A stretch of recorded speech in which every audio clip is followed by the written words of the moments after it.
السلام علیکم، بسم اللہ الرحمن الرحیم، نحمد و نصلی علی رسول الکریم۔ سورہ انفال کے 7 مرکزی موضوعات میں سے ہمارا چوتھا مرکزی موضوع کفار و منافقین ہے۔ اس کے 6 ضمنی موضوعات ہیں، جس میں سے تیسرا ضمنی موضوع ہے انجام۔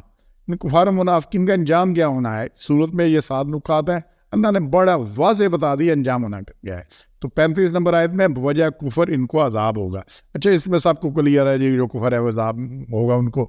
اچھا، دوسرا تیسرا چوتھا جو پوائنٹ ہے 36 نمبر آیت میں سے کہ باطل کے لیے ان کے خرچ کردہ مال کو ان کے اللہ باعث حضرت بنا دے گا اور یہ مغلوب ہوں گے اور جہنم کی طرف سب اکٹھے کر کے ہانکے جائیں گے۔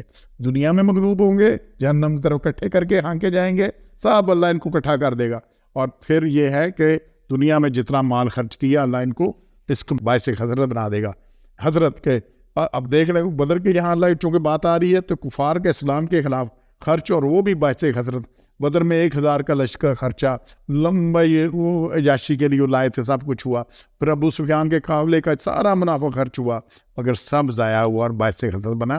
یہ پیشین گوئی آئندہ کے لیے بھی ہے، قیامت تک کے لیے ہے۔ اب امریکہ کا دیکھ لیں، افغانستان میں کتنا خرچ ہوا، کتنا $1 ٹریلین ہے، کیا ہوا نتیجہ ایٹ دی اینڈ؟ جیسے سائیگون سے نکلے تھے ہیلی کاپٹروں سے، ایسے کابل سے نکلے ہیں۔ نکلنا 31 اگست کو تھا، اور 15 اگست کو طالبان کابل میں آگے بیٹھے ہوئے تھے، مطلب ان کے ہوتے ہوئے۔ تو جو رات کی تاریکی میں کابل جنہوں نے چھوڑا تھا، وہ دن کی روشنی میں ان کے ہوتے ہوئے کابل میں آئے ہیں۔ تو لیکن یہ کہ ایمان والوں کے ساتھ ہے، اللہ کن کے ساتھ ہے؟ ایمان کے ساتھ ہے۔ یہ ان چیزوں کو سمجھیں، یہ کلیئر چیز کریں۔ 36 نمبر آیت بڑی ہے، اور 37 اس سے مزید ہے، اللہ تعالیٰ سب گندے لوگوں کو اٹھا ڈیر بنا کر جہنم میں رسید کر دے گا۔ یہاں بھی یہ اتحادی بنتے ہیں، سب اکٹھے ہو جاتے ہیں، تو اللہ یہ کہتا ہے ان کو اکٹھا کر کے تو ڈیر بنا دے گا۔ یہ بڑی اہم آیت ہے، اس کو دیکھیے گا، تاکہ جدا کر دے اللہ ناپاک کو پاک سے۔ پہلے تو اللہ یہ حق کو کھڑا کر کے دیکھتا ہے پاک کون ہے، ناپاک کون ساتھ دیتا ہے، حق کا کون نہیں دیتا۔ جو نہیں دیتا وہ ناپاک کے ساتھ ہے، ٹھیک ہے نا، وہ اس کے ساتھ ہے۔ طیب ہے، خبیث اور طیب، خبیث کو طیب کو کر دیتا ہے، اور پھر ناپاک کو ایک اوپر رکھ کے پھر اس کو ڈیر کر دے، اکٹھا کر دے، پھر ڈال دے گا اس کو دوزے میں، اور یہی لوگ نقصان اٹھانے والے ہیں۔ تو یہ بڑی چیز ہے کہ جو حق کے ساتھ نہیں ہے وہ باطل کے ساتھ ہے۔ یہ نہیں ہے کہ بیچ کی کوئی راستہ نہیں ہے، یہ حق ہے یا باطل ہے، یہ نہ ادھر کے نہ ادھر کے، یہ جو ادھر ادھر کے نہیں ہے نا، یہ باطل کے ساتھ ہے۔ تو اس لیے ہم نے باقی جگہ بھی دیکھ چکے ہیں، حق آزاد دینے والے، تو ان کو اللہ اکٹھا کر دے گا۔ پھر کفار دل سے یہ خیال بھی نکال دیں کہ کسی صورت سے بچ جائیں گے، عاجز کر سکیں گے۔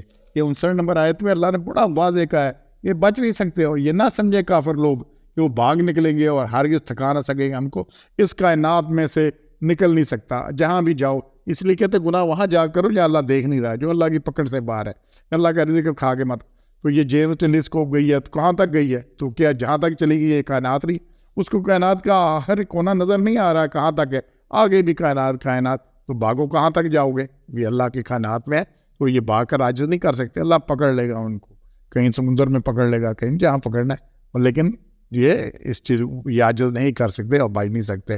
اور بڑی اس میں چیز کلیئر کر لیں، اور یہ اسی میں یہ جو چیز آ رہی ہے، یہود اور منافقین جو ہر وقت مسلمانوں کو زیر کرنے کی تدبیریں سوچتے ہیں، ایک دوسرے کا ساتھ دیتے ہیں، ایک دوسرے کا ساتھ دیتے ہیں، اکٹھے ہیں، یہود و حنود اکٹھے ہیں، ان کی سازیں اکٹھی ہیں، ان کا ہر چیز اکٹھی ہے، ٹھیک ہے نا۔ اللہ نے اس آیت میں انہیں تنبیہ کی ہے کہ ان کا جھوٹ، مکر، فریب، عیاری، مکاری، سازشیں اور رہ شکنی کبھی کامیاب نہیں ہو سکتی۔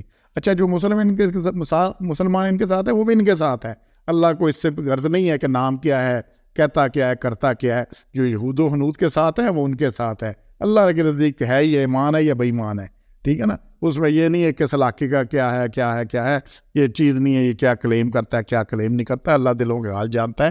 یہ بڑی ضروری بات ہے کہ یہ ان کے ساتھ۔ اور پھر آخری بات 7ویں جو پوائنٹ اس میں سے 71 نمبر آیت میں، کفار نے اللہ تعالیٰ سے خیانت کی تو اللہ نے انہیں مسلمانوں کو قیدی بنا دیا۔ یہ 71 نمبر آیت میں کہا، اچھا ہر خائن کو اللہ قیدی بناتا ہے، ان کو حالات کا قیدی بناتا ہے، ان کو کہیں نہ کہیں پکڑ لیتا ہے۔ خائن بندہ نہیں بچ سکتا، وہاں ان کے لیے کوئی گنجائش ہی نہیں ہے۔ اچھا، ہمارا دیکھیں پورا ملک تربوزوں کا ملک ہے، پورا پاکستان ایسے تربوز ہوتے ہیں، اوپر سے سب سبز ہے، اندر سے سب سرخ ہے، جس کو کاٹو سرخ، اوپر سے لے کر نیچے۔ ہم کہتے ہیں وہ کھا گئے، وہ چور، جس کو دیکھو کہیں کمی نہیں، جس کو کاٹو وہ سرخ ہے، ہر ایک اپنی یہاں خرابی کر رہا ہے۔ تو یہ حالات، اسی لیے ہم جتنی خائن ہے ساری قوم، تو حالات کا قیدی بنا دیا، IMF کا قیدی بنا دیا، مصائب کا قیدی بنا دیا۔ یہ جو چونکہ خیانت عام ہے، اس لیے مسائل ہمارے عام ہیں۔ آپ جتنی جدھر مرضی جو مرضی دیکھ لیں، ہر بندہ کسی نہ کسی درجے میں خائن ہے، اور جو کہ خیانت کرتا ہے پھر اللہ کے ساتھ خیانت کرتا ہے، عزیزوں دوستوں کے ساتھ کرتا ہے، سب سے کرتا ہے، قوم کے ساتھ کرتا ہے، پھر اس نے بھگتنا ہے۔ تو انشاءاللہ ہم نے بچنا ہے۔ سبحان ربک رب العزت عما یصفون وسلام علی المرسلین الحمد للہ رب العالمین۔